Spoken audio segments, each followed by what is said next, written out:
very serious because I just wanted to learn the congregation, get to know. And I did do that to David one night when I came there. It was the first time that I ever said anything funny to him. I told him about, ambulance. And ambulances do go up and down Skeet River, so it was funny because I came in there and, I said, David, I'm sorry I'm late. I was just a few minutes late. David likes to be very punctual. Most of you know that.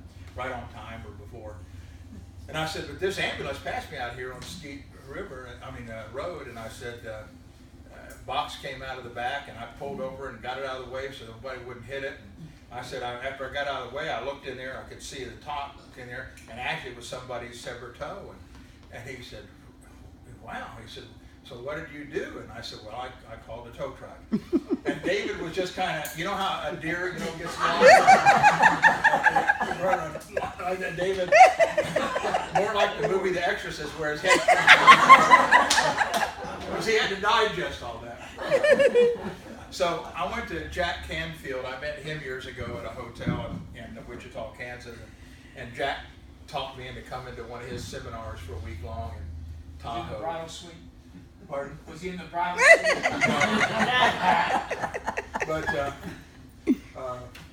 But Jack, I'll tell you this one first, but Jack did get me to go to his seminar. And he has some good stuff, some stuff I wouldn't agree with. One of the things I wish I would have had a video of, because there were probably about 300 or 400 of us there. And one of the things that we had to do, anybody here ever been to a Dale Carnegie course before? Because they have you do some weird, stuff. And to kind of get your emotions out and get you to open up for people who, that's a little more challenging to do.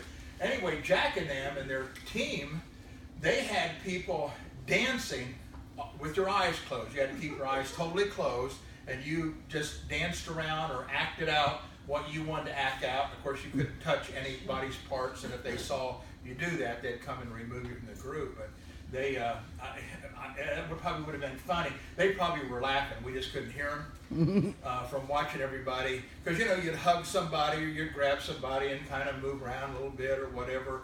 And when I got done, I went to Jack, and he said, what do you think of that exercise? I said, I don't know, Jack. I said, I can tell you this. I said, first of all, somebody needs a bath real bad, and I'm missing my wallet.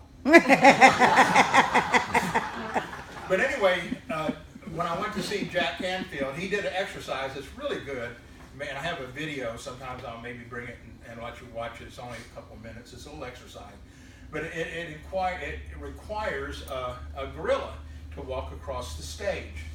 So I did a seminar up in New York, and I told Lisa and Yardley, who were having me come up there, that they needed to buy a gorilla suit, which you can buy them for like $100 or so. So they bought me one. I've had it ever since. So I went and did one while I was here in Boston and had it, and then I had them ship it back to me here in Alabama rather than carrying it on the plane. So anyway, I was reserving that gorilla suit for a special time to punk David. And I thought what I would do, because I got with Gus, I said, Gus, David knows I'm a prankster now. And I said, so we had a lot of laugh. And matter of fact, this Sunday, they're down in Florida. Next time you see David, you ought to say, David, we heard something about you followed the ambulance truck and some box fell out about it. What was that all about? Just, if you remember that, Jackie, all of you, ask me about that, Kenneth, ask him about that.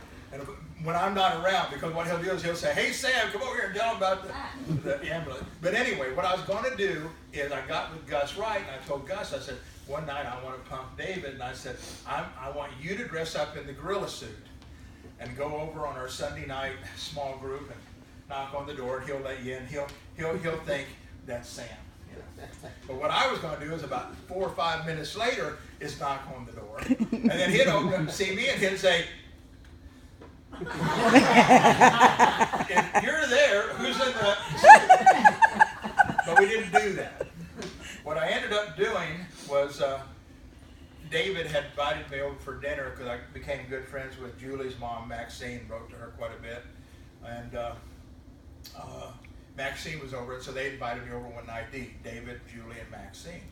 So I had gotten with Gus and gotten with Steve Ham and Brim, their son-in-law. Is it Brim? Is that how you pronounce it? And I asked all three of them, I said, now look, here's the plan. I'm going to go over, I'm going to be in the driveway in the gorilla suit. And I want you to call first, you to call second, you to call third. And when you call them, Brim, I said, you say to whoever answers the phone, say, look, are you all home? And they go, yeah. And they say, are you inside or out? And of course they were outside cooking on the grill and so forth. And I said, but you tell them that they need to get in the house because they were transporting a wild gorilla in the zoo over in that area, and it had an accident and it got loose. So stay in your house, turn on the news and stay inside. Well, Steve didn't get through and Gus didn't get through, but Brim did, which was probably the best because David said he wouldn't have believed Gus anyway. And brought me down to Steve too. But when his son-in-law calls, he don't call unless it's really serious, unless it's really important or he needs something. But he got through it. He said, Papa said, David has said there's a gorilla loose over there in your area. So I called and I had these little hand devices that have different sound bites on them, and one of them is a siren. So I called and got Julie, and Julie answered the phone and it goes, rear, rear, rear. And I said, Julie, I'm trying to get to your house, but I said, there are sheriff's cars and police cars and they're everywhere. And she said, yeah, a wild animal has gotten released. And I said, well, I don't know when I'm going to get there. I'm going to try to get there as soon as I can, but I'll be there. I just have to find a way to get to your house. I said, okay. So I hung up, put the head on. My car's down at the end of their drive, and I go up. I didn't even know if I could get in the backyard. Thank God I could. I went in there and opened up, and I had a bag full of banana peelings and orange peelings and stuff. And I went out there. David wasn't at the grill, thank God. So I sat down in the yard to where all they could see was the side of me. Because if you really see the gorilla face, you'll know that it's not real, But I sat down there, and all they could see was a big ball of fur, And I'm sitting there going, whoa, whoa, whoa, whoa, whoa, throwing stuff out in the area. And David comes out to the grill and he just stops. I could see him out of the corner of my eye. He didn't move. And then all of a sudden I saw Julie look like that. David didn't know what to do. He thought for sure this gorilla that got loose, that his son-in-law called him, was in his backyard. And I had really thought about this. I didn't know whether David had a gun at home or not. But I'm ready to meet the Lord anyway. The Church of Christ preacher shoots. Another Church of Christ preacher?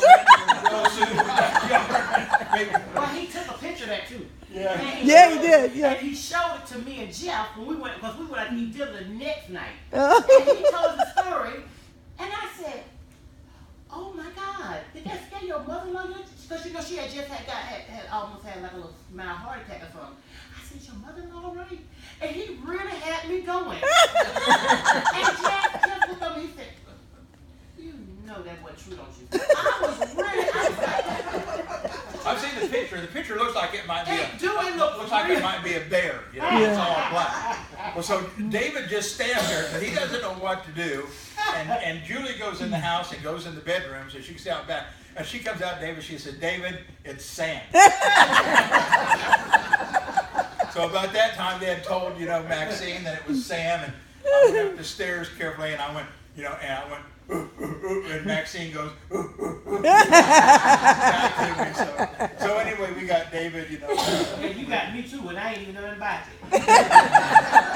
He had me just like Little Johnny, because for a long time, I knew David had a lot of grandkids, and I knew anything about Little Johnny. And I was like, man, David really likes Little Johnny. He loved that one particular grand. Jeff and Jack, go to bed. He said, I'll explain to you about Little Johnny tomorrow. I'll tell you a couple other stories. Wait, I've got one.